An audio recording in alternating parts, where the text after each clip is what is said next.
আফিয়া নড়ে চড়ে বসলেন একটু। অপর পাশে বসা রেহানার চোখে এই দৃশ্য এড়ালো না। আফিয়া শুকনো হেসে উঠে দাঁড়ান, ধীর পায়ে ভেতরে যান, সোজা রান্নাঘরে। এদিকে বাবুল সাহেব আজাদ সাহেবকে নিয়ে আলোচনায় বসেন। দেখুন ভাই, পরিস্থিতি যাই থাকুক না কেন, সবচেয়ে বড় সত্য যেটা, সেটা হলো আমাদের 2 সন্তানের বিয়ে হয়েছে। মিহরান এবং শৈলীর স্বামী স্ত্রী, এবং এই সম্পর্ক বৈধ। আমার মনে হয় এ নিয়ে আমাদের আর কোনো বড় ঝামেলায় যাওয়ার মানে হয় না। ওদের দুজনের সম্পর্কটাকে মেনে নেওয়াই ভালো সিদ্ধান্ত। আপনি কি বলেন?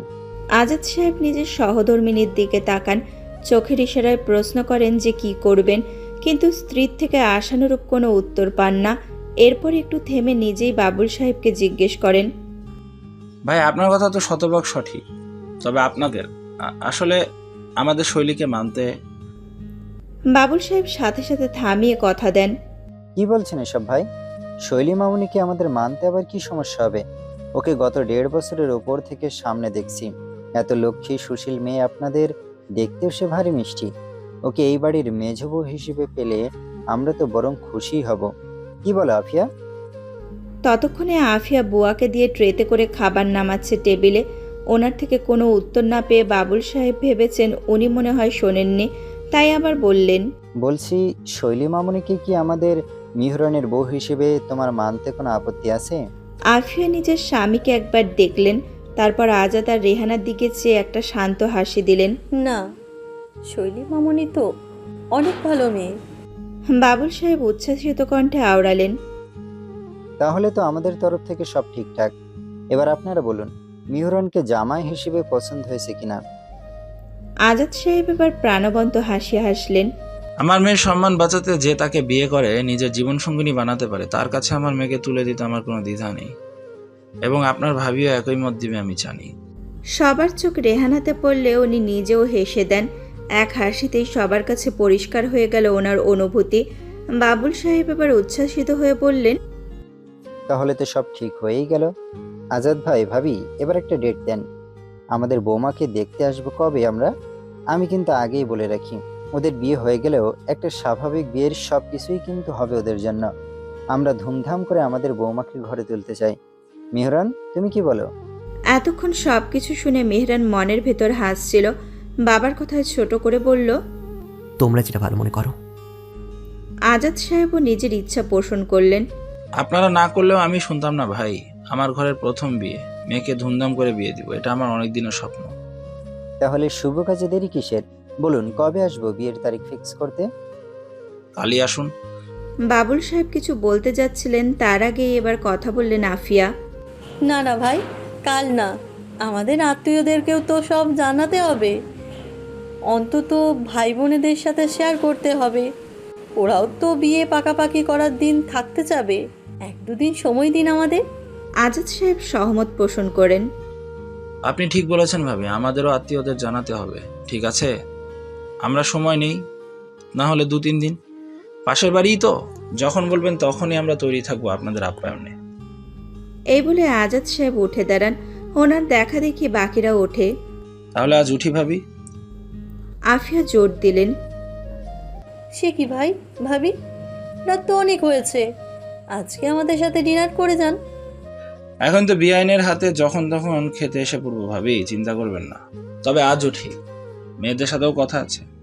এই কথার পরে আর ওনাদের থামানো যায় না বলে বাবুল সাহেবও কিছু বললেন না। হাসি মুখে দরজা পর্যন্ত বিদায় দিতে চলে গেলেন ওনাদের। আফিয়া বেগম তখন উঠে গেলেন ওপরে। মালিহার বান্ধবী তুরিনের জ্ঞান ফিরেছে সেটা রান্নাঘরে যাওয়ার সময় শুনেছিলেন তিনি। ওর মায়ের সাথে কথা বলে মেয়েটাকে আজ রেখেই দিতে চাচ্ছিলেন, কিন্তু তুরিনের মা মেয়েকে নিয়ে ভীষণ টেনশনে পড়েছেন। ডাক্তারের কাছে নিয়ে যাবেন বলে উনি তুরিনকে নিতে আসছেন বলেছেন। এখন আফিয়া মালিহার রুমেই যাচ্ছেন তুরিনের খোঁজ নিতে। শৈলীদের বাসায় আজ ঈদ না লাগলেও মনে হচ্ছে যেন চাঁদ রাতের আসর বসেছে। নিপুণের হৈহুলেরও অন্তত তাই মনে হচ্ছে। শৈলীর আশপাশ দিয়ে ঘুরঘুর করে ওর কান ঝালাফালা করে ফেলেছে মেয়েটা। শৈলী নিজের লজ্জা লুকাবে না বোনের খুশি দেখবে তাই ঠাওর করতে পারছে না। অথচ এই মুহূর্তের এই খুশিটা কিছুক্ষণ আগেও ছিল ভয়ঙ্কর এক রূপে। শৈলী সেটা চিন্তা করলেও গা কাটা দিয়ে উঠছে। বিকাল থেকে মেহেরানদের বাসায় যা যা হচ্ছে তা সরাসরি না দেখতে পেলেও শৈলী সব জানতে পেরেছে। মাহিরা সময় সময় ওকে ফোনের মাধ্যমে সব আপডেট দিয়ে চলেছে। যখন মাহিরার প্রথম ফোন আসলো আর শৈলী মেহরানের ওর মাকে সব কিছু বলে দেওয়ার কথাটা শুনলো, মাথাটা ঘুরিয়ে উঠেছিল ওর।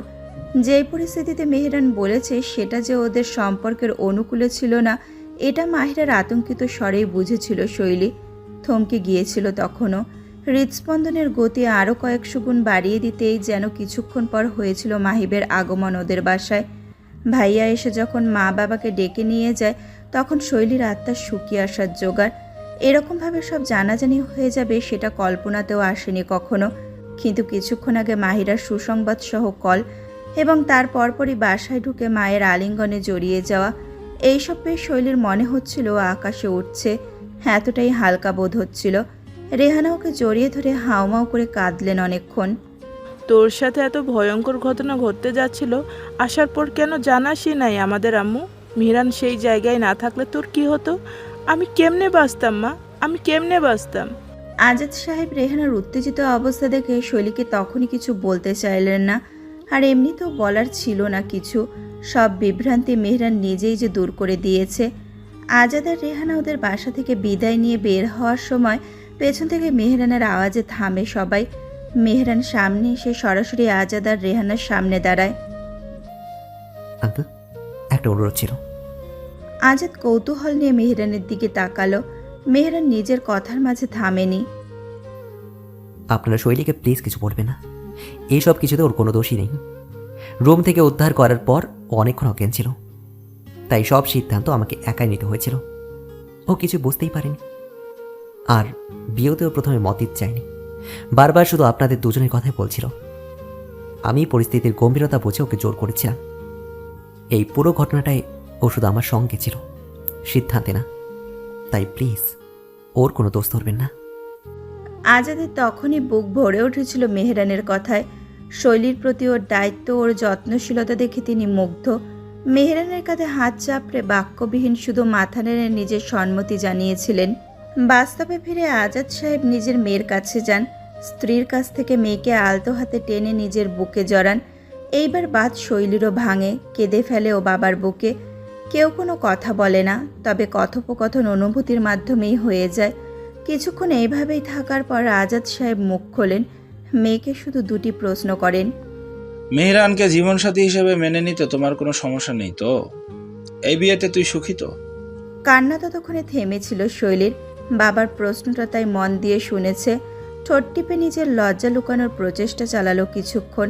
তারপর হালকা মাথা ঝাঁকিয়ে নিজের সম্মতি জানালো ও মেহরানকে পেয়ে সুখী। আজাদ সাহেব এবার সন্তুষ্টির এক বড় নিঃশ্বাস ছাড়লেন। সব কিছুর ওপরে তার কাছে এই উত্তরটা বিশেষ জরুরি রূপে দরকার ছিল। এখন তার আর বিন্দুমাত্র আপত্তি নেই এই সম্পর্কটা নিয়ে। রাতে আজ বাতাস ছেড়েছে। গরমের উষ্ণ আবহাওয়া, এই শীতল বাতাস দেহ মনকে সতেজ করে দিতে সক্ষম। কমিউনিটির পার্কে তাই এই রাতেও বাচ্চারা খেলতে নেমেছে, বড়রা হাঁটছে, কেউ বসে আড্ডা দিচ্ছে। অনেক হাসি কলরবে মুখরিত চারিপাশ। এসবের মাঝেও এই কমিউনিটির একটি বিল্ডিংয়ের চতুর্থ তলার একটি বাসায় কোনো কলরবের আওয়াজ আজ নেই। সব কিছু থমথমে হয়ে আছে, যেন ঝড় আসার আগের থমকে যাওয়া পূর্বাভাস বিরাজমান। হাসাম সাহেব ঘন ঘন ডাইনিং রুমে পায়চারি করছেন আর বন্ধু মহলে যত ডক্টর আছে সবার সাথে বারে বারে যোগাযোগ করছেন। টেনশনে মাথার ঘাম পায়ে পড়ে একাকার তার। একমাত্র সন্তান বারবার জ্ঞান হারাচ্ছে, তা নিয়ে চিন্তা হবে না তার? মিসেস দিলারা তুরিনের রুমে ওর মাথার পাশে বসা। ঘুমন্ত মেয়ের দিকে তাকিয়ে আজ সন্ধ্যা থেকে পার হওয়া বিভীষিকাময় সময়গুলো নিয়ে ভেবে মুখে হাত দিয়ে নিঃশব্দে ফুপিয়ে ফুপিয়ে কাঁদছেন তিনি। তুরিনের অজ্ঞান হওয়ার খবর শোনার পর দিলারা মালিহাদের বাসা থেকে ওকে নিয়ে সোজা ডাক্তারের কাছে গিয়েছিল। নিজের কোম্পানির সব কাজ ফেলে হাশেম সাহেবও পৌঁছেছিলেন সেখানে। মালিহাদের বাসায় জ্ঞান ফিরতে সময় লেগেছিল। ওখানে প্রেশার মাপা হয়েছিল, প্রেশার ফল করেছে দেখাচ্ছিল। হাসপাতালে নিতে নিতে রাস্তায় আবার জ্ঞান হারিয়েছিল। ডাক্তার দেখে কয়েকটা পরীক্ষা দিয়েছে, তবে প্রাথমিকভাবে বলেছে যে তুরিন কোনো কারণে ভীষণ স্ট্রেসড অথবা শকড, যার কারণে ও জ্ঞান হারাচ্ছে। দিলারা এটা শুনে ভীষণ ভরকে গিয়েছেন। ওনার মেয়ে স্ট্রেসড অথচ উনি অবগত না এই বিষয়ে। জানতে চাওয়া উৎসুকতা প্রকাশ করতে গিয়েও ডাক্তার তাকে থামিয়ে দিয়েছেন। এই মুহূর্তে তুরিনকে কোনো কিছু বলে অথবা জিজ্ঞেস করে উত্তেজিত করা যাবে না। ওকে সময় দিতে হবে নিজেকে গোছানোর। এই বলে ডাক্তার ছেড়ে দিয়েছেন তুরিনকে। কিন্তু বাসায় আসার পর মেয়ে আবারও জ্ঞান হারানোর পর হাসিম দম্পতি এখন আসলেই গভীর চিন্তায় পড়ে গেছেন। কি হয়েছে তাদের প্রাণপ্রিয় সন্তানের? কি নিয়ে সে এত চিন্তিত? বেশ রাত হয়েছে। আজ রাতের রুটিনে অনেকটাই ব্যাঘাত ঘটেছে বলে খাওয়া দাওয়া করে সবাই যে যার মতন শুতে চলে গিয়েছে।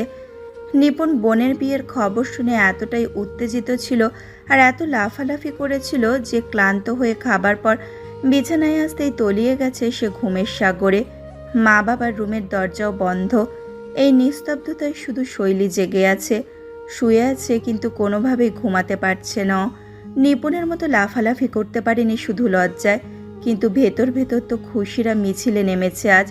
এত জটিল একটা বিষয় এত সহজে সমাধান হয়ে যাবে এটা শৈলীর কল্পনাও ছিল না। ও তো ভেবেছিল বাসায় কুরুক্ষেত্র বাঁধবে, মা বাবা ওর উপর ক্ষেপে থাকবেন দিনের পর দিন, মেহরানদের পরিবারও ওকে মেনে নেবে না, আরও কত কি। কিন্তু সেখানে তেমন কিছুই হলো না। বাহ! হঠাৎ ঘর কাঁপিয়ে ফোনের রিংটোন বাজায় শৈলী ধরফরিয়ে ওঠে।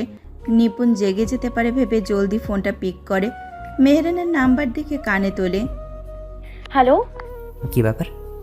ফিস ফিস করে কথা বলছো যে? নিপুণ ঘুমাচ্ছে তাই। তাহলে আমার রুমে আসো।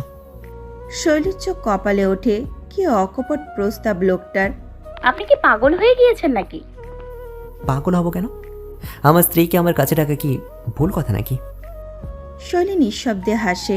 আজকে সন্ধ্যার পর থেকে দেখছি আপনার সাহস অনেক বেড়ে গিয়েছে। তখন নিপুণের সাথেও বেশ দুলাভাই সুলভ ভাব নিয়ে কথা বললেন, এখন আবার আমাকে সরাসরি। সরাসরি কি? ব্যাস, মানুষটাই একটা প্রশ্ন করে শৈলীকে লজ্জায় লাল করে রাঙিয়ে দেয়। এরকম নেশাতুর কণ্ঠ শুনলে নিজেকে সামাল দেওয়া যায়? ফাজিল লোকটা কি বোঝে না? আমি জানি না।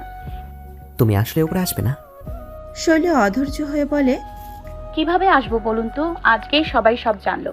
এখনই এভাবে বাসা থেকে বের হলে মা নিশ্চিত বুঝে যাবে আমি কোথায় গিয়েছি। কেমন একটা লজ্জার বিষয় না? প্লিজ আজকে আসবো না, ফোনেই কথা বলেন। অপর পাশে কিছুক্ষণ নীরবতা পালন করা হয়। এরপর শৈলী শোনে সেই পুরুষালী গম্ভীর কণ্ঠ। ঠিক আছে, তাহলে কালকে আমার সঙ্গে ডেটে চলো। শৈলীর নিঃশ্বাস গলায় আটকায়। এভাবে করে ডেটে যাওয়ার কথা কেউ বলে? সামনের মানুষ তো হার্ট অ্যাটাকও করতে পারে, পারে না? লোকটা আসলে কিছু শিখে নাই।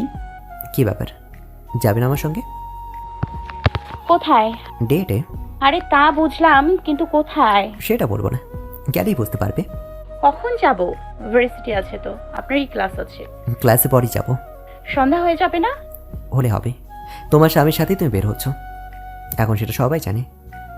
আমি তোমাকে আমার কাছে কালকে চাই, এটাই শেষ কথা। শৈলী নিশ্চুপ হাসে। নিজের প্রেমিক পুরুষের এই অধিকার খাটানোটা ওর মনকে উষ্ণতায় ভরে দেয়। এত ভালোবাসার আবদার না মানার মতন সাহস শৈলী নিজেকে কখনোই দিতে চায় না। রাজি হয়ে যায় ও। মেহরানের পর টুকটাক কিছু গল্প করে ওকে ঘুমিয়ে যেতে বলে, কিন্তু শৈলীর মন জানে আজ রাতের জন্য চোখ থেকে ওর ঘুম পালিয়েছে। এমনিতেই আগে এক্সাইটেড ছিল, এখন সেটা কয়েক গুণ বেড়ে গেল কালকের বিকেলের অপেক্ষায়। কখন যাবে পুরোটা দিন, কখন কাল বিকেল হবে? রাতে বাবুল সাহেব শুতে আসলে আফিয়াকে দেখেন নামাজের পাটিতে বসে জিকির করতে। স্বামীকে দেখে আফিয়া নিঃশব্দে চোখ তোলেন, তবে জিকির থামান না।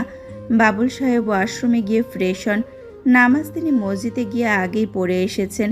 ফ্রেশ হয়ে রুমে এসে দেখেন আফিয়া উঠেছে যায় নামাজ থেকে। আফিয়া, আফিয়া চোখ তোলেন। বাবুল খাটে বসে নিজের পাশের জায়গায় হাত রাখেন। এখানে এসে বসো তো। আফিয়া স্বামীর দিকে একবার ভালো করে চেয়ে চুপচাপ গিয়ে দেখানো জায়গায় বসেন। উনি বসতেই বাবুল সাহেব পাশ ফেরেন। তোমার কি হয়েছে আমাকে খুলে বলো তো, কি নিয়ে এত চিন্তা করছো? আফিয়া জানতেন এই প্রশ্নের সম্মুখীন তাকে হতেই হবে। পৃথিবীর কারো কাছ থেকে লুকাতে পারলেও এই একটা মানুষের কাছে তিনি অসহায়। এই ব্যক্তি তার ভেতরের অনুভূতি ধরে ফেলবেই। কি হলো আফিয়া, বলো। মিহরান শৈলীর বিয়েটা নিয়ে কি তুমি নারাজ? কোনো সমস্যা বোধ করছো? আফিয়া দীর্ঘশ্বাস ফেলে বলেন, না, সমস্যা বোধ করছি না। প্রথমে খুব শক্ট হলেও সব শোনার পর আমি বুঝতে পেরেছি বিষয়টা। তাহলে এবার আফিয়া সরাসরি তাকান নিজের স্বামীর দিকে। আমি না আসলে বুঝতে পারছি না কি করব। এরকম ঘটনা কখনো শুনিনি, দেখিও নি। সেখানে নিজের সন্তানের সাথে এরকম হলো, এটা কি স্বাভাবিকভাবে মেনে নিতে আমারও একটু কষ্ট হচ্ছে। শৈলী খুব ভালো একটা মেয়ে, ওর সাথে মেহরানের প্রেম পছন্দ থাকতো, বিশ্বাস করো আমি নিজে সামনে বসে ওদের বিয়ে দিতাম। এমনকি মেহরানের জন্য শৈলীকে পাত্রী হিসেবে আমার মনে চিন্তাও করেছিলাম আমি।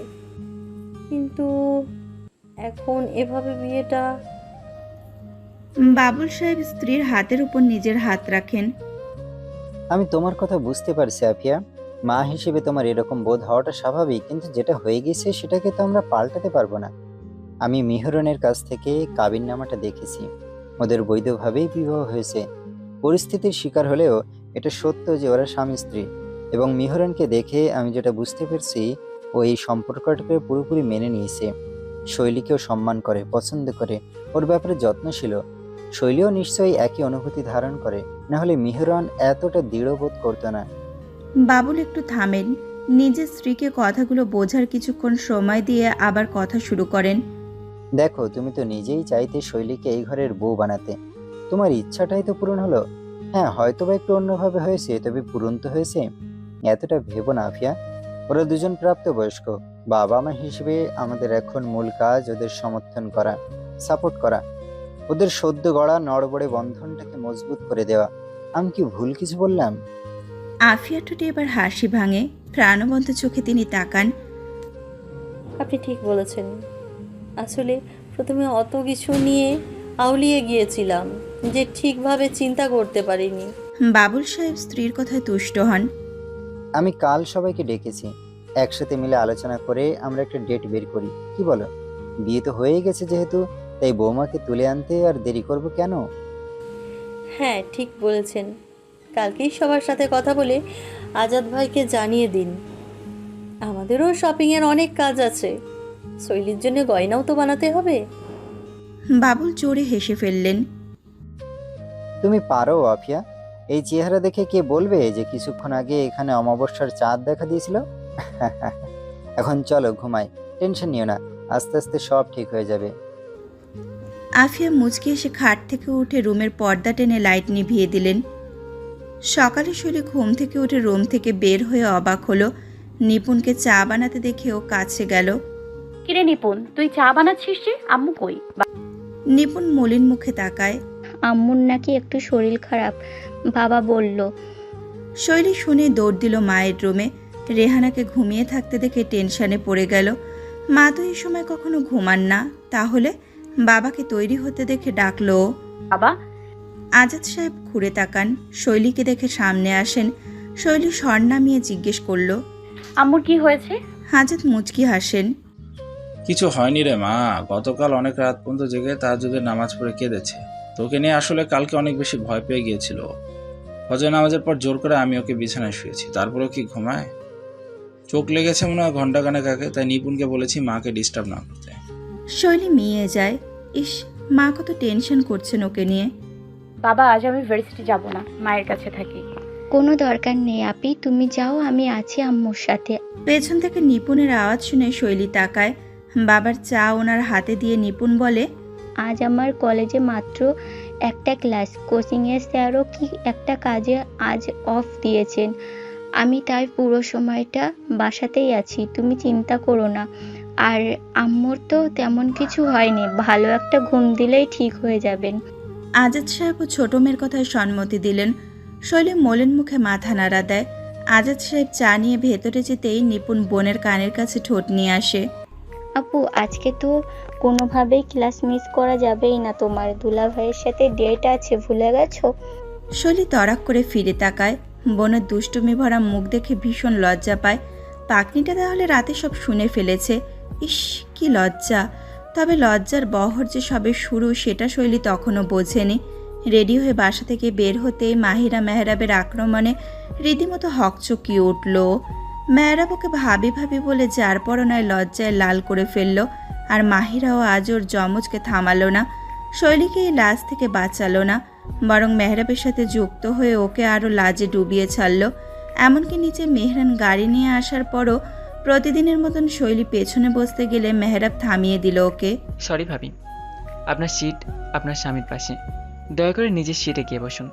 শৈলী মেহরাবকে কপট রাগ দেখিয়ে কাঁধে চাপড় মারে। শৈলী ধীর পায়ে গিয়ে মেহরানের পাশের সিটটায় বসে মাথা নোয়ায়।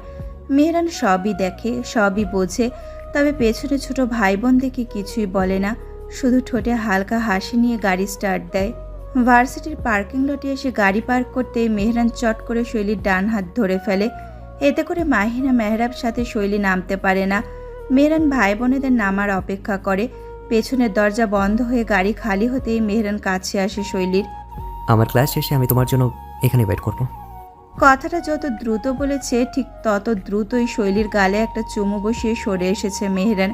শৈলী চোখ গোল করে সামনে তাকানো। কি হলো তা বোঝার আগেই মেহরান ওর হাত ছেড়ে গম্ভীর কণ্ঠে বলে, নামো, মাহিরা তোমার জন্য ওয়েট করছে। শুকনো ঢোক গিলে রোবটের ন্যায় শৈলী নামলো গাড়ি থেকে। এই লোক একদিন ওকে হার্ট অ্যাটাক করিয়ে ছাড়বে ফর শিওর। বিকেলে ক্লাসের পরে শৈলী আসে পার্কিং লটে। এসে মেহরানকে খোঁজে আশেপাশে, কিন্তু পায় না।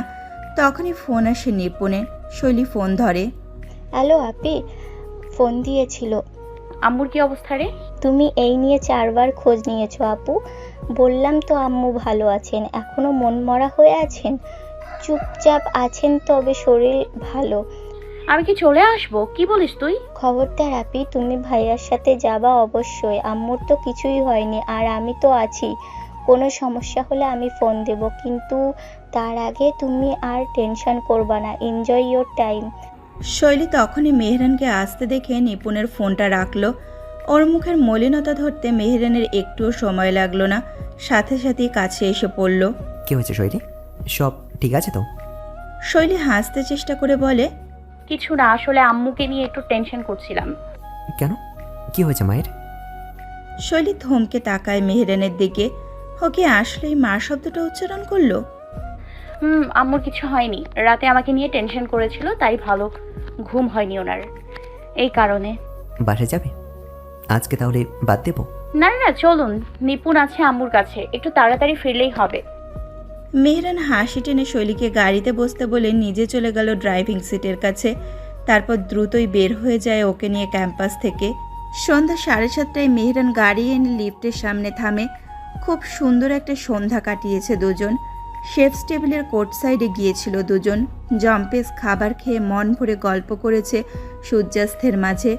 শৈলীর গালগুলো গরমে যে ফেটে পড়েনি এই রক্ষে, কারণ মেহরান একটুও সুযোগ দেয়নি ওকে স্বাভাবিক থাকার। শৈলী শেষ পর্যন্ত বুঝতে পেরেছে ওকে এইসব মেনেই নিতে হবে। ওর স্বামী যে ভালোবাসার অত্যাচারী। নামার সময় শৈলী একবার তাকায় মেহরানের দিকে। মেহরান অবাক চোখে বলে, কি ম্যাডাম, এত কি দেখছেন আমাকে? একটা কথা বলি? কানে কানে বলবো, জোরে বলা যাবে না। কাছে আসুন। মেহরান ভ্রুজোড়া হালকা কুঁচকে কাছে আসে। সীমানার ভেতর আসতেই শৈলী হেসে ওঠে। তারপর টুপ করে মেহরানের গালে একটা চুমু বসায়, ঠিক যেভাবে সকালে মেহরান দিয়েছিল। চুমুটা দিয়ে সরে আসে শৈলী। এতটা সাহস কেমনে জোগালো ও নিজেই জানে না। তাই এখানে আর থাকা যাবে না বুঝে দরজা খুলতে তৎপর হলো, কিন্তু তার আগে ওকে নিজের কাছে টেনে নিল মেহরান। শৈলী হক চকিয়ে তাকায়। ও ভেবেছিল মেহরানও হয়তো ওর মতন অবাক হয়ে যাবে এবং এর মধ্যেই ও হবে পগারপার, কিন্তু এটা তো মেহরান, শৈলী না। মেহরান শৈলীর কোমর জড়িয়ে কাছে টেনে নেয় ওকে। পালাতে চাচ্ছিলে? Two late. বলেই আর সময় নেয় না, শৈলীর ওষ্ঠে নিজের ভালোবাসা ছড়াতে ব্যস্ত হয়ে পড়ে। মেহরানের নিপীড়ন থেকে বাঁচতে সময় লাগে শৈলীর, তবে ওকে ছেড়ে দিতেই আর দাঁড়ায় না। দরজা খুলে দৌড়ে পালায় শৈলী। লিফট ডেকে একেবারে ভেতরে ঢুকে দম নেয়। নিজের মাঝে হাসতে থাকা শৈলী বাসায় ঢুকে ওয়াশরুমেও যেতে পারে না। হঠাৎ ওর মাকে রুমে দেখে অবাক হয়ে যায়। আরও অবাক হয় ওনার ফ্যাকাশে চেহারার ভারাক্রান্ত অভিব্যক্তি লক্ষ্য করে। রেহানা শৈলীর রুমের দরজা বন্ধ করে ওকে টেনে নিয়ে বিছানায় বসান। শৈলী কিছু জিজ্ঞেস করার আগেই উনি প্রশ্ন ছোড়েন, কোথায় ছিলে এতক্ষণ? শৈলী লুকায় না, মাথা নিচু করে বলে, ওনার সাথে। রেহানার মন ধক করে ওঠে, বলে, শৈলী, তোকে এখন আমি যা জিজ্ঞেস করব সব সত্য জবাব দিবি। শৈলী কপাল কুঁচকে তাকায়। রেহানা কঠোর মুখে প্রশ্ন করেন, তোর আর মেহরানের মাঝে স্বামী স্ত্রীর সম্পর্ক ঘটেছে? শৈলী হতভম্ব এই প্রশ্নে। রেহানা ভাবেন মেয়ে মনে হয় তার প্রশ্ন বোঝেনি। আমি বলতে চাচ্ছি তোদের মাঝে শারীরিক সম্পর্ক হয়েছে? শৈলী নিজের কানকে বিশ্বাস করে না। মা এসব কি হঠাৎ জিজ্ঞেস করছে? আম্মু তুমি এগুলো কেন জিজ্ঞেস করছো? আমার প্রশ্নের উত্তর দে, হয়েছে কি হয়নি? না না, হয়নি। রেহানা একটা দীর্ঘশ্বাস ফেলেন। এরপর ঝড়ের বেগে রুম থেকে বের হয়ে যান তিনি। শৈলী ধরপড়িয়ে পেছনে দৌড়ায়। কি হলো বুঝে ওঠার আগে ও ডাইনিং রুমে দাঁড়ানো ওর বাবার কাছে বলা মায়ের একটি বাক্য শুনে থমকে যায়। শৈলীর আব্বু, আমি মেহরান আর শৈলীর বিয়ে মানি না, এই বিয়ে ভেঙে দাও। সেদিন সকালে রেহানা সারা রাত ঘুমাননি বিধায় সকালবেলা খাট থেকে উঠতে গিয়ে কেমন একটা চক্কর বোধ করলেন মাথায়। ঘড়ির দিকে তাকিয়ে দেখেন 10টা 8 বাজে। বাসা থেকে সবাই নিজ নিজ গন্তব্যে চলে গিয়েছে ভেবে আস্তে ধীরে খাট ছাড়েন রেহানা। মুখটা ভার করে রেখেছেন সেই গতকাল রাত থেকে। সারা রাত চিন্তায় নিমজ্জিত ছিলেন তিনি। শৈলীকে নিয়ে সব চিন্তা। গতকাল বাবুল সাহেবের বাসায় যতক্ষণ ছিলেন রেহানা ততক্ষণ শুধু আফিয়া বেগমকে পর্যবেক্ষণ করেছেন। ওনার কঠোর শক্ত মুখখানি দেখে ভেতর থেকে শঙ্কায় নিমজ্জিত ছিলেন তিনি। আফিয়া বেগম যে শেষ মুহূর্ত পর্যন্ত মেহরান শৈলীর সম্পর্কটা মন থেকে মেনে নিতে পারেননি, সেটা বাকিরা না বুঝলেও রেহানা ঠিকই ধরতে পেরেছেন। পারবেন না কেন? তিনি নিজেও তো একজন মা। এক মা আর এক মায়ের মন বুঝবে না? সারা রাত রেহানা বসে এই ভাবনাতেই ছিলেন। তার বড় মেয়ে শৈলী, তার প্রথম সন্তান, যে তাকে একজন মেয়ে থেকে মা বানিয়েছিল। এক নতুন ভুবনে রেহানা প্রবেশ করেছিলেন শৈলীর হাত ধরে। ছোট্ট সুন্দর বাবুটা আস্তে আস্তে বড় হতে থাকে। ওর মুখ থেকে বের করা প্রথম শব্দ, প্রথম উঠে বসা, প্রথম হামাগুড়ি, আবার নিচ থেকে একদিন কিছু না ধরে হাঁটতে শিখে যাওয়া, রেহানার সব মনে আছে। সব ছবির মতন চোখের সামনে ভাসছে। সেই ছোট্ট শৈলীর সাথে আজ ঘটেছে এক অঘটন। অনাকাঙ্ক্ষিতভাবেই মেয়েটা জড়িয়ে পড়েছে বিয়ে নামক এক স্থায়ী বন্ধনে। মা হিসাবে রেহানার বুকটা ছিঁড়ে গিয়েছিল গতকাল যখন তার কর্ণকুহরে এইসব কথা ঘুরপাক খাচ্ছিল। কিন্তু সেই সময় মলম হিসাবে তার ক্ষত সারাতে সামনে ছিল মেহেরান। ছেলেটা শান্ত কিন্তু আত্মবিশ্বাসে ভরা কণ্ঠ ও চিন্তা রেহানাকে নিশ্চিন্ত করতে পেরেছিল যে আর যাই হোক তার মেয়ে জীবনসঙ্গিনী ভালো পেয়েছে। কিন্তু সঙ্গী সাথে থাকলেও তার মা যদি রাজি না থাকে, তাহলে শৈলী বউ হওয়ার প্রাপ্য সম্মানটা পাবে কেমন করে? কিভাবে মানাবে ওখানে তার মেয়ে? রুম থেকে বের হয়ে নিপুণকে দেখে অবাক হন রেহানা। তুই আজ কলেজ যাসনি? না আম্মু, একটা মাত্র ক্লাস ছিল তো, তাই আর যাইনি। ও। এরপর রেহানা ভালো মতন ফ্রেশ হয়ে রান্নায় ঢোকেন। তবে আজ রান্নায় তার বিশেষ মন নেই। ঝাল নুন কোনোটাই চোখে দেখছেন না তিনি। কিসে কি ঢালছেন তাও খেয়ালে নেই। কিছুই ভালো লাগছে না তার। বিকেল গড়ায় রেহানা আসর নামাজ শেষ করে নিপুণের রুমে যান। দরজা দিয়েই শুনতে পান নিপুণ বান্ধবীর সাথে ফোনে কথা বলছে। সরি দোস্ত, আজকে বের হব না, আম্মু একটু অসুস্থ বোধ করছেন, বাসায় আর কেউ নাই। তোরা যা, পরে আমি আর একদিন জয়েন করব তোদেরকে। রেহানার মায়া হয়। আহারে, মেয়েটা তার ছোট হলেও অনেক বুঝদার। তিনি রুমে ঢুকে মেয়েকে বললেন, তোর বান্ধবীরা ডাকছে, তুই যাচ্ছিস না কেন? এমনি। রেহানা মেয়ের পাশে বসেন, বললেন, আমি ঠিক আছি, তুই যা বাইরে। সারাদিন খুপড়িতে কবুতরের ছানা হয়ে বসেছিলি, এখন যা। কিছুক্ষণের মধ্যে আকলিমা আসবে কাজ করতে, আমি একা থাকবো না। তবুও নিপুণ যেতে চাচ্ছিল না। রেহানা জোর করেই পাঠালেন। নিপুণ বের হওয়ার 1 ঘন্টা পর বাসায় আসলো আকলিমা বুয়া। রেহানাদের বাসায় বিকেলের কাজে আসেন তিনি। রেহানা তাকে দেখে ঘড়ির দিকে তাকালেন। কি ব্যাপার আকলিমা, আজ দেরি যে? আকলিমা এসে ডাইনিং হলের ফ্লোরে ধপ করে বসে। আর কোয়েন না গো খালাম্মা, হয়রান হইয়া গেছি। কেন? এই সময় তো তোমার আর কোথাও কাজ থাকে না? আইজকা ছিল, আইজ পাশের বাড়ির খালাম্মার বাসায় বহুত মেহমান আইব নাকি রাতে। ওনার বোনটোন রাতে চইলে আইছে, ওইখানে কাজে ডাকছিল আলো আফায়, তার সাহায্যে লাগতো। একদম শ্বাস নেয় আকলিমা, তারপর গলা খাদে নামায়।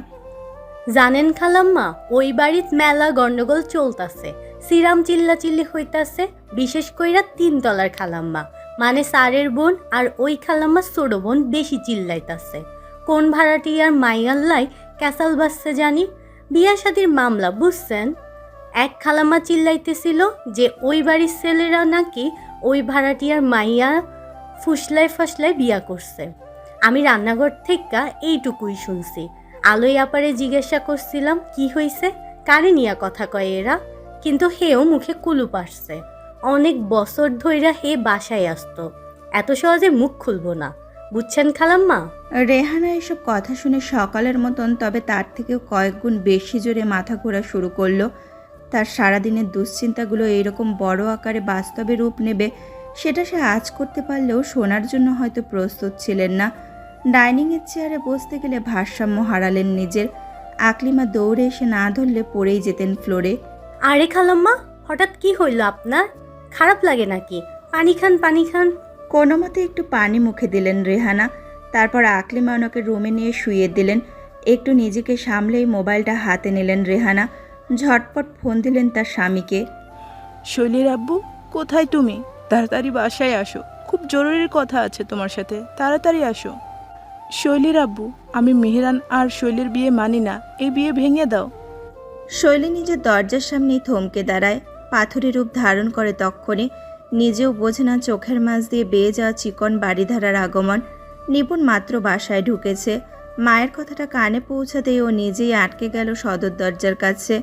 একবার বাবা মা এবং তার পেছনে বোনকে দেখে আঁতকে ওঠেও। কিছুক্ষণ আগেই না সব ভালো দেখে গেল, এই 1-1.5 ঘন্টার মাঝে কী থেকে কী হলো কিছুই তো বোঝা যাচ্ছে না। আজাদ সাহেব বাসায় এসে স্ত্রীকে অস্থির দেখছিলেন, কিন্তু কিছু জিজ্ঞেস করায় ঠিকঠাকভাবে উত্তর পাচ্ছিলেন না। বারবার রেহানা বলছিল আগে শৈলীর সাথে কিছু কথা আছে, সেটা হয়ে যাওয়ার পর তিনি আজাদের সাথে কথা বলবেন। এখন যখন স্ত্রীর মুখে এত বড় এবং অনাকাঙ্ক্ষিত একটা সিদ্ধান্ত শুনলেন, আজাদ থম মেরে দাঁড়িয়ে পড়লেন কতক্ষণ। মোটামুটি বাসার সবাই তখন স্তব্ধ, কিন্তু আজাদ সাহেবই আবার প্রথম ব্যক্তি যিনি বিষয়টা সবচাইতে প্রথমে সামলে নিলেন। নিপুণ আম্মু, তোমার আপিকে নিয়ে ভিতরে যাও তো, আমি তোমার আম্মুর সাথে কথা বলে আসছি। নিপুণ বাবার ইশারার সাথে সাথে বুঝেই শৈলীর কাছে দৌড় লাগালো। ওর কাঁধে হাত দিয়ে ঘুরে থাকা শৈলীকে ঘুরিয়ে রুমে নিয়ে গেল। এদিকে আজাদ সাহেব রেহানাকেও ঠিক একই নিজের কাছে টেনে আনলেন। রেহানা রুমে চলো, ঠান্ডা মাথায় কথা বলি, চলো। রেহানা তখন অঝরে কাঁদছেন, কিন্তু স্বামীর কথা অমান্য করলেন না। রুমে এনে আজাদ সাহেব প্রথমে রেহানাকে খাটে বসালেন। বেডসাইড টেবিল থেকে গ্লাসের ঢাকনা সরিয়ে পানি আগিয়ে দিলেন। রেহানা পানিটা খেতে খেতেই আজাদ গিয়ে দরজাটা লাগিয়ে আসলেন। তারপর আস্তে ধীরে বসলেন নিজের স্ত্রীর পাশে। তুমি ঠিক আছো? ফোপাতে ফোপাতে রেহানা হালকা মাথা ঝাঁকালেন। আজাদ সাহেব বললেন, এবার বলো কি হয়েছে, কি এমন হলো যে তুমি এরকম একটা সিদ্ধান্তে পৌঁছালে? রেহানা একটা দীর্ঘ দম নেন, তারপর সবকিছু খুলে বলেন। গতকাল আফিয়ার অভিব্যক্তি, সেটা দেখে সারা রাত ওনার নিজের চিন্তা এবং সবশেষে আকলিমার থেকে শোনা সব ঘটনা, সব কিছুই বিস্তারিত জানালেন স্বামীকে। সব শুনে আজাদ সাহেবের ভ্রুজোড়া কুঁচকে গেল। আফিয়া ভাবির চেহারা আমিও গতকাল খেয়াল করেছিলাম, বিষয়টা আমাকেও খটকা দিয়েছিল, কিন্তু আকলিমার কথা নিয়ে তোমার এতটা রিয়াক্ট করা, আমরা তো জানিও না আসলে কি হয়েছে ওখানে। বুয়ারা তো এমনিতেই কথা ছড়াতে ওস্তাদ, ওদের কথা আমলে আনাটা আমার মনে হয় ঠিক না। রেহানা স্বামীর হাত ধরে তার দিকে ফিরে তাকালেন। আমি আকলিমার কথায় এই সিদ্ধান্ত নেইনি শৈলীর আব্বু, আমি অনেক কিছু ভেবে এই কথা মুখ থেকে উচ্চারণ করেছি। নয়তো তোমার কি মনে হয় আমার এত স্বচ্ছ একটা মেয়ের গায়ে আমি এমনি এমনি ডিভোর্সের তকমা লাগিয়ে দিতে উদ্যত হব? আমাকে কি এতটাই নির্দয় মনে হয় তোমার? আজাদ তখন স্ত্রীর দিকে স্থির চোখে তাকান। একটু সময় নিয়ে রেহানা আবার শুরু করেন। একজন স্ত্রী বা একজন মা হওয়ার আগে আমি একজন নারী শৈলীর আব্বু, সেটা আমার প্রথম সত্তা। তাই একজন নারীর সম্মানকে আমি অনেক বেশি প্রাধান্য দিই। রূপকথার গল্পে হ্যাপিলি এভার আফটার শব্দটা থাকলেও বাস্তব এতটা সহজ না, বিশেষ করে নারীদের জন্য তো আরও না। যেখানে মেয়েরা সমাজের সব নিয়ম মেনেও কারো ঘরে বউ হয়ে নিজেদের প্রাপ্য সম্মান পায় না, কারণে অকারণে নির্যাতিত হয়, সেখানে আমাদের শৈলীর সম্পর্কটা তো সামাজিকভাবে বাধেই নেই। ওর সম্মানের কি হবে একবার ভেবে দেখেছো তুমি? রেহানা থামলেন, একদম নিয়ে আবার বললেন, আমি মা, সেটা মেয়ের হই বা ছেলের, যে কোনো মায়ের মন বোঝা আমার জন্য কঠিন কিছু না। ছেলে মেয়েরা আজকাল নিজে থেকে পছন্দ করে বিয়ে করে, এই বিষয়টা যেখানে বুকে পাথর বেঁধে আমাদের কখনো কখনো মানতে হয়, সেখানে একটা পরিস্থিতির চাপে বিয়েটাকে মানা কি এতই সহজ? হ্যাঁ, আমি মেনেছিলাম, কারণ আমার মেহানকে ভালো লেগেছিল। ওর শৈলীর প্রতি দায়িত্ববোধ আমাকে আকৃষ্ট করেছে। কিন্তু আফিয়া ভাবি কতটুকু মানতে পারবেন বিষয়টা, এটা কি ভেবে দেখেছো? উনি তো হয়তো এটাই মনে করেছেন যে তার ছেলের দায়িত্ববোধের বেড়াজালে বেঁধে গিয়ে নিজের জীবন বিসর্জন দিচ্ছে। উনি এটা ভাবলে অবাক হওয়ার কিছু নেই। কিন্তু দেখো, কারণ শৈলী আর মিহরান তো একে অপরকে পছন্দ করে না। ওদের মাঝে তো ভালোবাসার কোনো সম্পর্ক নেই যে সেই টানে তারা বিয়ে করেছে। ওদের মাঝে যা এখন আছে তা শুধুই সামাজিক একটা শিকল, আর কিছুই না। আজাদ সাহেব স্ত্রীর প্রতিটা শব্দ মন দিয়ে শোনেন। রেহানা তখনও কথা বলছেন। আর সবচাইতে বড় বিষয়, মিহরান ও শৈলী দুইজনই যুবক যুবতী। জীবনের হালকাতা খুলবে বলে এই সময়টাই সব কিছুই অনেক সুন্দর থাকে, রঙিন লাগে। মিহরান আজ একজন ভালো মানুষের পরিচয় দিয়ে শৈলীর দায়িত্ব নিচ্ছে। শৈলীও হয়তো এই আবেগে ভেসে মিহরানের হাত ধরবে। কিন্তু একবার যখন আসল সংসার শুরু হবে, প্রতিনিয়ত একে অপরের সাথে থাকা লাগবে, সঙ্গ দেওয়া লাগবে। তখন যদি একে অপরের কাছে ওরা পছন্দের মানুষ না হয়ে উঠতে পারে, তখন একে অপরকে সঠিকভাবে মূল্যায়ন যদি না করতে পারে, তার সাথে পরিবারের বিষয়টা তো আছেই। মা যেখানে রাজি না, খুশি না এই সম্পর্কে, সেখানে মিহরান ছেলে হিসেবে কতদূর অবাধ্য হবে? সমাজের চাপ তো আলাদা আছেই। এত প্রেশার না নিতে পেরে একসময় মিহরান যদি আমার মেয়ে হাত ছেড়ে দেয়, বলে দেয় এই চাপের বিয়ে ও মানে না, তখন আমার মেয়ের সম্মানটা কই যেয়ে থাকবে? শৈলীর আব্বু বলো। আজাদ সাহেব স্ত্রীর প্রশ্নে থমকে যান। কি উত্তর দেবেন বুঝতে পারেন না। সত্যি এইভাবে চিন্তাগুলো তার মাথায় আসেনি।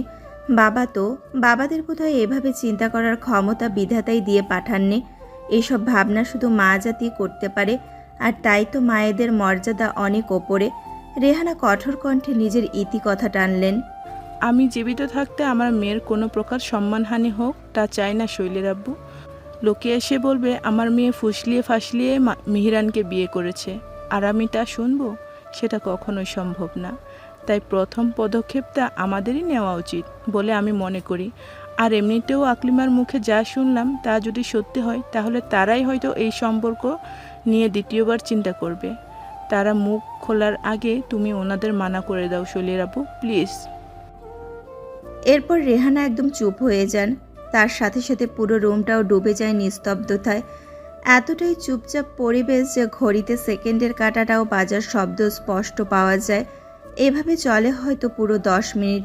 এরপর আজাদ সাহেব মুখ খোলেন, শান্ত কোমল কণ্ঠে আওয়াজ তোলেন। আমি দেখি বিষয়টা নিয়ে কি করা যায়। বাবুল ভাইয়ের সাথে বৈঠকে বসা জরুরি। তবে আজ মনে হয় ওনাদের বাসায় গেস্ট আছে, আজ কথা বলা যাবে না। রেহানা আবার বিচলিত হন। কিন্তু ওনারা যদি আগে কখনো দিছিস। রেহানা, আমি তোমার ভয়টা বুঝতে পারছি, কিন্তু সবকিছু সবসময় আমাদের হাতে থাকে না। চাইলেই করা যায় না। আল্লাহ এর উপর ছেড়ে দাও, দেখো উনি কি করেন। আর আমি তো কথা বলবোই। রেহানা একটু স্বস্তি বোধ করেন এই মুহূর্তে। সারাদিনের এত স্ট্রেস তাকে ভীষণভাবে ক্লান্ত করে তোলে। আজাদ স্ত্রীকে শুইয়ে দেন খাটে, তারপর রুমের আলো নিভিয়ে বের হয়ে যান। মেহরান গাড়ি পার্ক করতে গিয়ে ছোট খালাদের গাড়ি দেখতে পেল। বড় ফুপুও এসেছেন। ওনার গাড়ি দেখেই বোঝা যাচ্ছে ও জানতো আজ সবাই আসবে। দেখে দ্রুত নিজের অ্যাপার্টমেন্টে গিয়ে ফ্রেশ হয়ে নিচে নামলো বাবার বাসায়। দরজা দিয়ে ঢুকতে গিয়েই বেশ আওয়াজ শুনতে পেল মেহরান। ড্রয়িং রুম থেকে বেশ উত্তপ্ত শব্দের আদান প্রদান শুনে কপাল কুঁচকে গেল ওর। একটু সামনে এগোতেই দেখে মালিহা, মাহিরা আর মেহরাব সিঁড়ির দোরগোড়ায় দাঁড়িয়ে ভেতরে সব কথা কান পেতে শুনছে। মেহরানকে দেখে ওরা তিনজনই একটু অপ্রস্তুত হয়ে গেল। এক একজনের মলিন মুখটা দেখে মেহরান আরও অবাক হয়, তবে ওদের সাথে কোনো কথাই যায় না। নিঃশব্দে ড্রয়িং রুমের দিকে আগাতে আগাতেই কিছু কথা ওর কানে বাঁধে। তারপরেও ভাইজান, আমি মানতে পারছি না আপনার কথা। কি এমন হয়ে গেল যে এই বিয়ে একদম মানতেই হবে? না কোনো বড়দের মতামত, না কোনো আচার আচরিতা, একটা কাবিননামা দেখালো আর হয়ে গেল। ওই সময়টা আসলে কি হয়েছিল আমরা কেউ দেখিনি। কি গ্যারেন্টি আছে যে মেয়েটা অভিনয় করে আমাদের মিহরানকে ফাঁসায়নি? এরম বড়লোক ঘরে ছেলেদেরকে টোপে ফেলতে ওস্তাদ আছে অনেক মেয়ে, এতগুলো ফ্ল্যাটের মালিক তার সাথে। নিশাদ কথা শেষ করতে পারেন না। বাবুল সাহেবের চোখ অনুসরণ করে পেছনে তাকান। মেহরানকে পর্দার পাশে দাঁড়িয়ে থাকতে দেখে হকচকিয়ে ওঠেন তিনি। আরও বেশি মিয়ে যান ওর শক্ত চোয়ালে বসানো কঠোর মুখটা দেখে। চোখের শীতল দৃষ্টি স্পষ্ট জানান দিচ্ছে ওর ক্ষোভের পাড়া কোথায় ওঠানো। নিশাদ তাড়াতাড়ি চোখ সরান। তার এই ভাতিজাটা অন্য সবার থেকে আলাদা। অতিরিক্ত রাগী আর একরোখা স্বভাবের। ওর সামনে কোনো কথা বলাই দেয়। মেহরান কোনো কথা না বলে নিঃশব্দে রুমে পা রাখল। উত্তেজিত মাহিবের পাশে গিয়ে চুপচাপ বসলো। সবাই ওর দিকেই তাকানো। একবার সবার দিকে চেয়ে শুধু একটা বাক্য উচ্চারণ করলো, এত হয়েছে কিসের? কোনো সমস্যা? ব্যাস, সাথে সাথেই সবার মুখে কুলু পেটে গেল। এতক্ষণের হইচই যেন তল্পিতল্পা গুটিয়ে পালালো। মেহরান বড় ভাইয়ের দিকে শান্ত চোখে দেখলো একবার। বোঝাই যাচ্ছে মাহিব এতক্ষণ বেশ উত্তেজিত ছিল। রাগে মুখ কালো হয়ে গিয়েছে ওর। মেহরান কিছু বলল না, সরাসরি তাকালো নিশাতের দিকে। ফুপু, তুমি মনে হয় কিছু বলছিলা, আমি আশাতে থেমে গেলে। বলো না কি বলছিলে? নিশাতের ভেতরে ভেতরে ঘাম ছোটে, সারসে পোড়া। এই ছেলে ওনাকে কেচকে ধরেছে। নিশাত তাও বুকে সাহস নিয়ে কথা জোগায়। ওই আব্বু, বলছিলাম কি, তোর আর ওই মেয়েটার বিয়ে। ওই মেয়েটার নাম শৈলী ফুপু।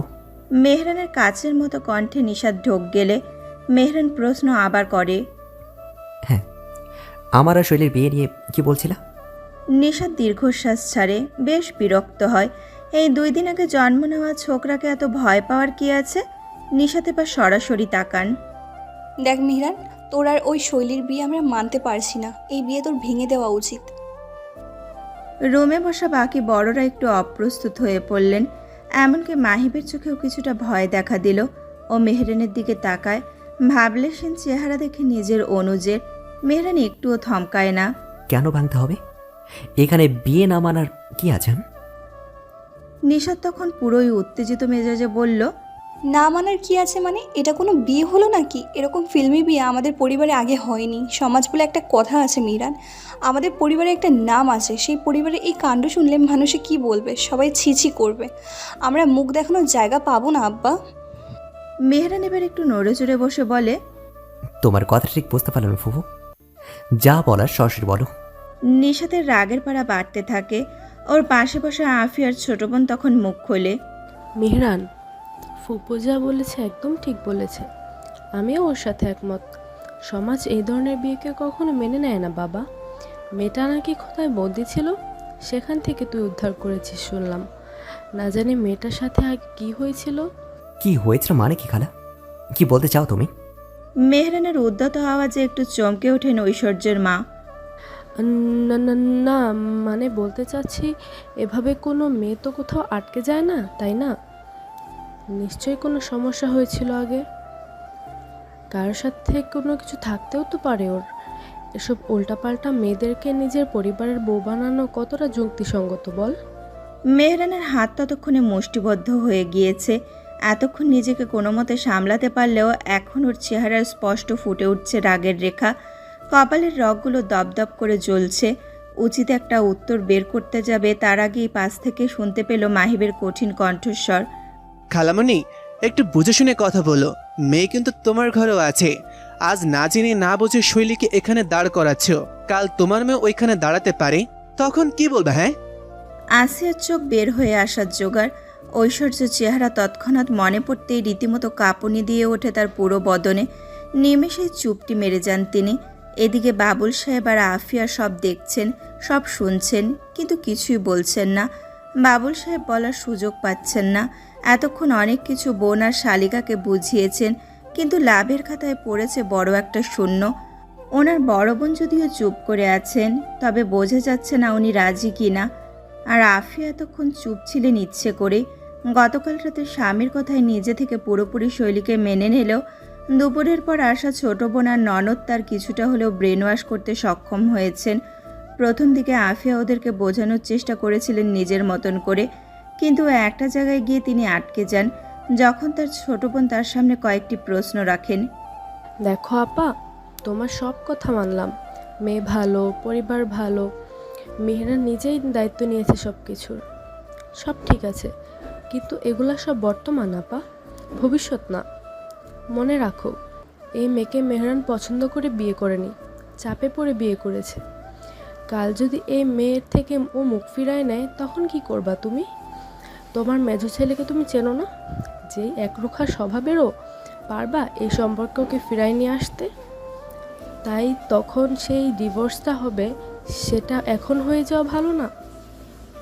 এখন তো লোকজনও জানে না বিষয়টা, চুপি চুপি সেরে ফেলা যাবে, নয়তো পরে সমাজেও আসা যাওয়া করা যাবে না আপা। এই কথাগুলো আফিয়াকে ভীষণ ভাবনায় ফেলেছে।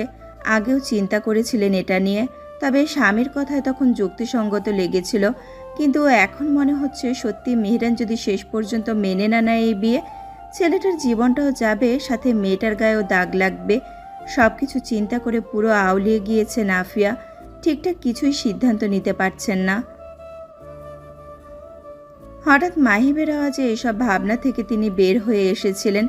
বড় ছেলে তার বোনের সাথে এমনভাবে কথা বলছেন দেখে রেগে ফুঁসে উঠলেন আফিয়া। মাহিম, এত বড় হয়ে গেছিস, তাও বড়দের সাথে কিভাবে কথা বলতে হয় শিখিসনি? খালার সাথে কেউ এই টোনে কথা বলে? মা, তুমি আমার কথাটাই শুনলা? খালামণি কিভাবে শৈলীকে অপমান করছে সেটা দেখলে না? আমাদের ঘরে বউ সেই মেয়ে।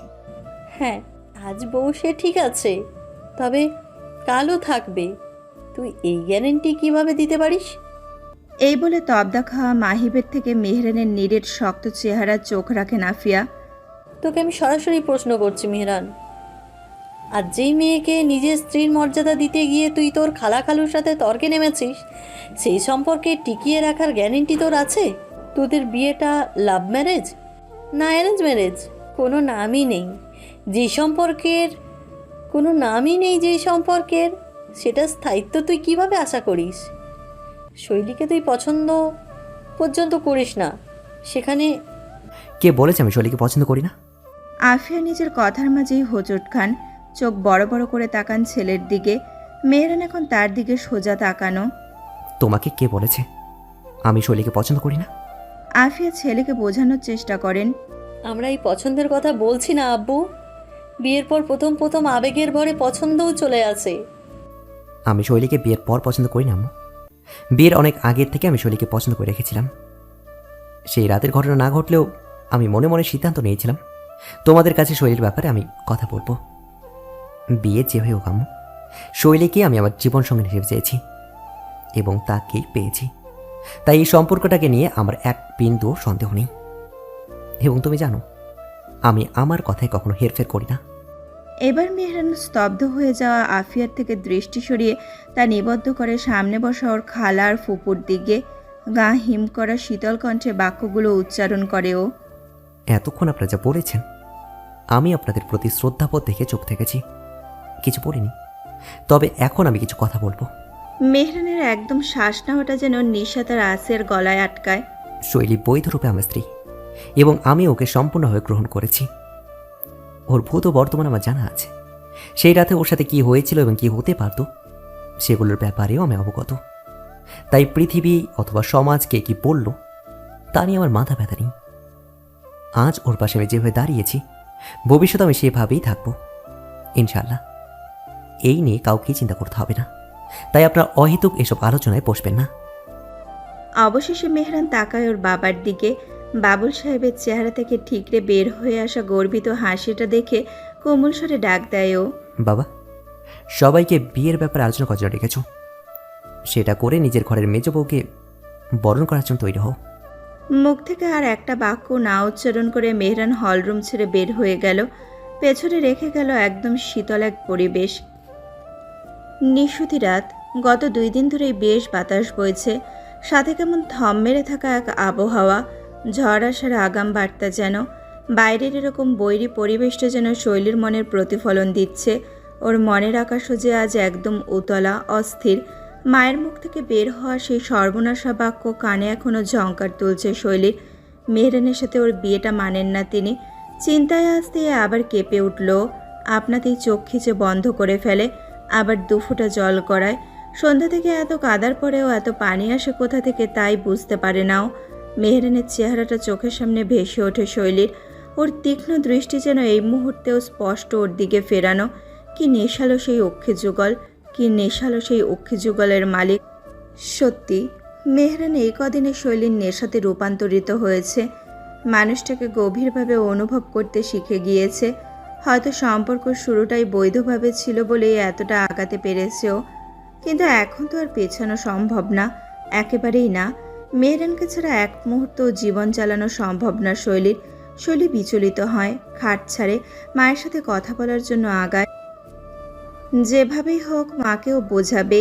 মা কেন এমন সিদ্ধান্ত নিলেন সেটাও জানে না, তবে এই সিদ্ধান্তটা যে ভুল সেটা আমাকে বলতে হবে। ওনার মুখের কথা ফিরিয়ে নেওয়ার জন্য অনুরোধ করতে হবে, মানাতে হবে ওনাকে, তা যেভাবেই হোক। নব খোলার জন্য হাত দিতে যাওয়ার আগে অপর পাশ দিয়ে দরজাটা খুলে যায়। শৈলী পেছাতেই দেখে বাইরে থেকে নিপুণ ঢুকছে।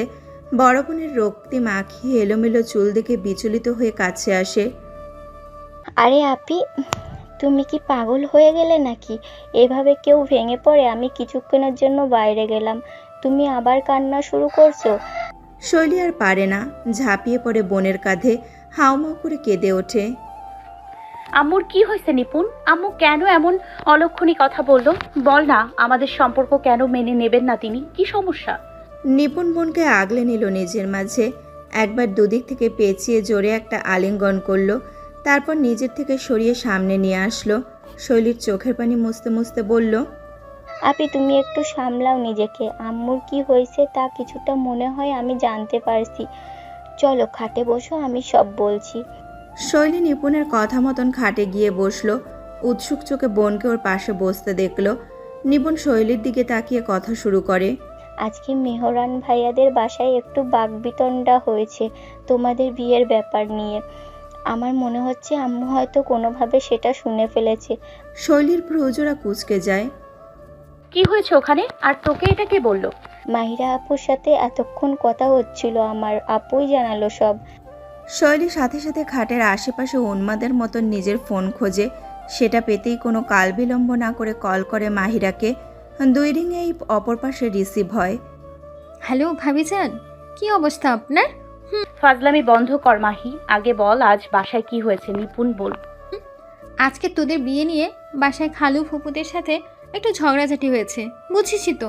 এই বিষয়টা খুব সোজাও না সবার জন্য মেনে নেওয়া। শৈলীর ভেতরটা আশঙ্কার গভীর খাদে ডুবে যায়।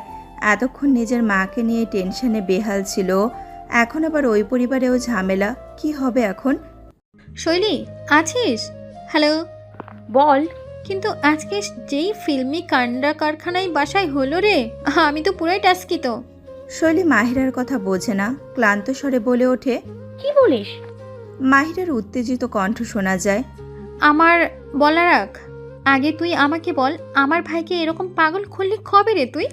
তোর সাথে তো সব সময়ই থেকেছি, কই কখনো তো এটা বুঝিনি।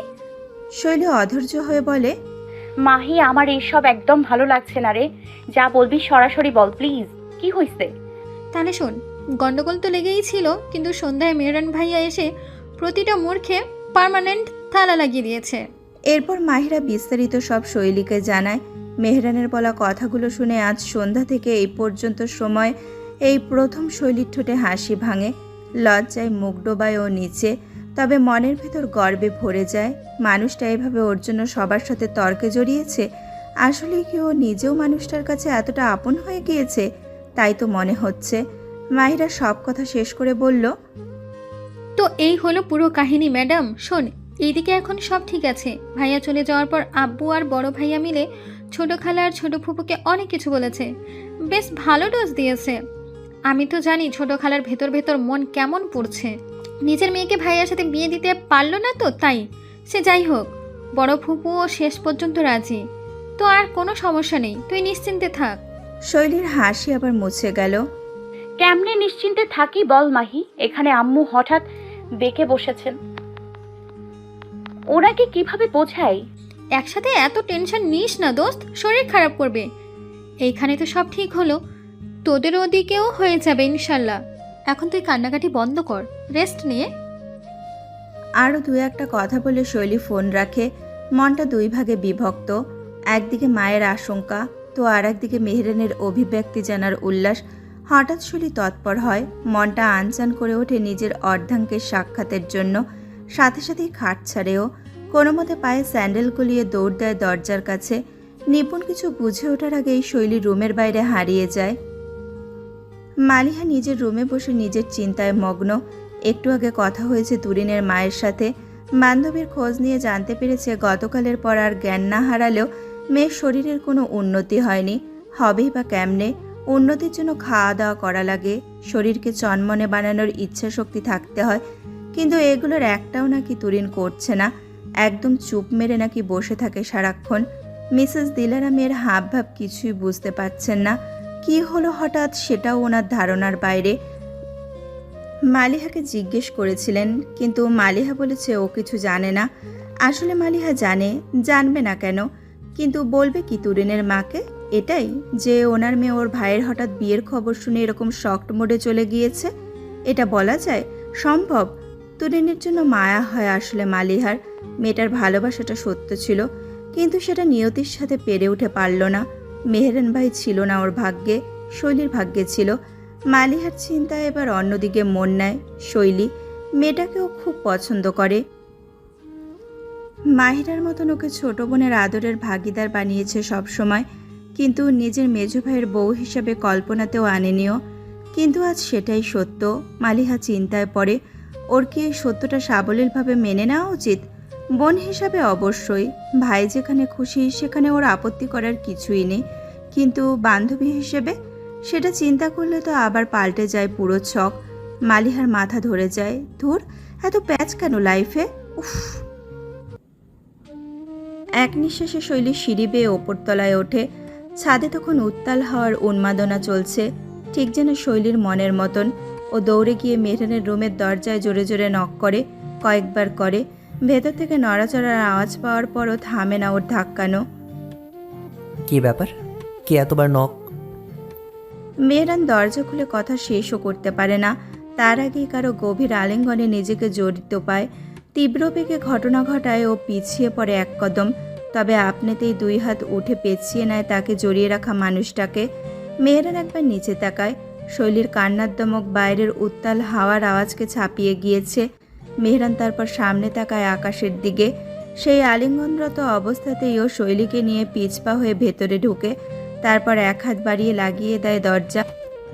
মুহূর্তেই বাইরের সব শব্দ থমকে যায়, শুধু এক চাপা কান্নার আওয়াজ ছাড়া। শৈলী মেহরানকে জাপটে ধরেছে, যতটা শক্তি আছে ওর মাঝে বোধহয় সব প্রয়োগ করেছে মেয়েটা। এতে একটু হলেও মেহরান ব্যথা পাচ্ছে, কিন্তু টু শব্দও করল না, বরং পরম যত্নে নিজের স্ত্রীর মাথায় একটা হাত বুলিয়ে ওর চুলের মাঝে ঠোঁট ডোবালো। শৈলী, এক ডাকে আহ্লাদে যেন গলে পড়ে মেয়েটা, কান্না আরো জোরে বাড়ে। শৈলী, আগে কান্না থামাও, এবার কান্না করবে না, দেখি দেখি। মেহরান শৈলীর মুখটা এবার তুলে আনে নিজের দিকে, এলোমেলো চুলে চোখের পানি দিয়ে ভেজা রমণীকে মন ভরে দেখে একবার, তারপর বুড়ো আঙুল দিয়ে দু চোখ মুছে দেয়। এত কান্না কিসের জন্য বলো তো? তোমার বর তোমাকে ছেড়ে অন্য কারো হাত ধরে পালিয়ে গেছে নাকি?